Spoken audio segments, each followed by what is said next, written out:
Je suis Marie. À la maison, j'ai un mari et 2 enfants adolescents et au bureau, je suis product manager Salesforce. Je suis depuis 18 ans en activité. J'ai passé quasi 16 ans chez AXA. D'abord sur des missions assez transversales, méthode et qualité, puis je suis tombée dans le CRM en 2013 et j'adore ça. J'ai occupé des postes de PO, de PM et depuis 2 ans, je donne une autre tournure à ma carrière en développant un peu plus d'expertise et des compétences professionnelles, personnelles aussi à côté. Alors Salesforce s'adresse et permet en fait à tous les acteurs de la relation client d'avoir leur processus, leurs fonctionnalités qui sont présents dans un seul et même outil. Donc en mettant en action le marketing, les sales, les customer care notamment dans un seul et même outil, ça permet d'avoir une vision transversale et unifiée de la relation client, du début de sa relation avec l'entreprise jusqu'à la fin. Et du coup, en simplifiant et en améliorant la vie des acteurs de la relation client et leur permettant d'avoir cette vision 360, ça permet du coup aux clients d'être mieux servis et d'avoir une meilleure expérience client à la fin. Donc c'est tout ce que permet Salesforce aujourd'hui, d'avoir tout unifié, des parcours qui soient fluides, etc.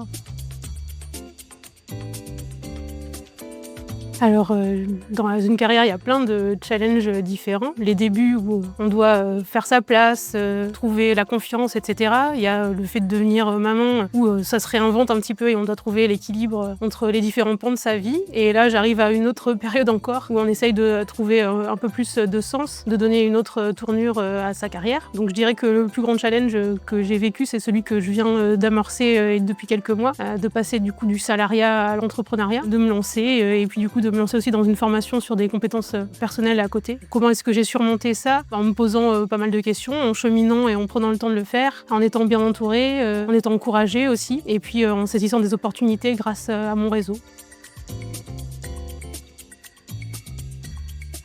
Salesforce, c'est un outil que je trouve vraiment super puissant, que j'aime beaucoup du coup depuis toutes ces années et justement depuis toutes ces années, j'ai pu voir à quel point ça a évolué, ça a innové. On parle beaucoup le cloud maintenant, il y a un peu tous les outils qui sont dessus, mais c'était un des premiers à être sur le cloud. Avec l'IA, c'est des exemples d'innovation, mais il y en a probablement plein à dire. Ensuite, ça se démarque aussi parce qu'ils ont su s'adapter aux besoins de leurs clients en les écoutant. Du coup, créer des partenariats, créer des intégrations avec d'autres outils, racheter des concurrents. Ce qui fait que ça fait une suite de produits qui couvre vraiment l'ensemble des besoins, qui permet aux clients du coup de personnaliser très bien leur outil, leur expérience sur les différents pans. Et je trouve qu'un autre atout, c'est la communauté qu'il y a autour de Salesforce, tout ce qui est entraînement et formation sur Trailhead, les événements qu'ils font pour promouvoir leurs produits. Et ça, c'est un vrai atout, je pense, en termes d'adoption par les clients et par la communauté qui travaille sur cette.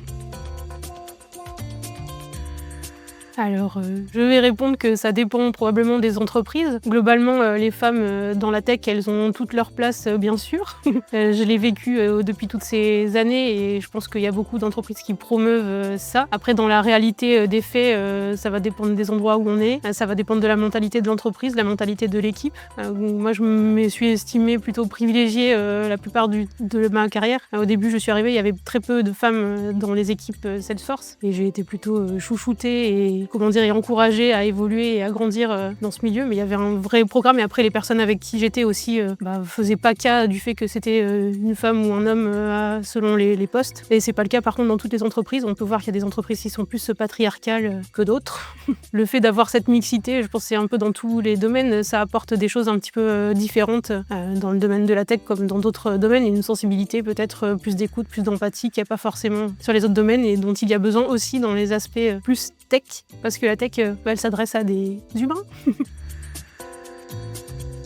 En ce moment, c'est une chanson qui s'appelle Cette guerre de Ben Mazué. C'est une chanson qui n'est pas forcément très gaie, mais qui est très sensible et très belle. Et surtout, j'aime beaucoup le message que ça fait passer, qu'on a chacun à l'intérieur de soi les ressources et la force pour pouvoir transformer, pour pouvoir se battre, pour pouvoir surmonter les épreuves.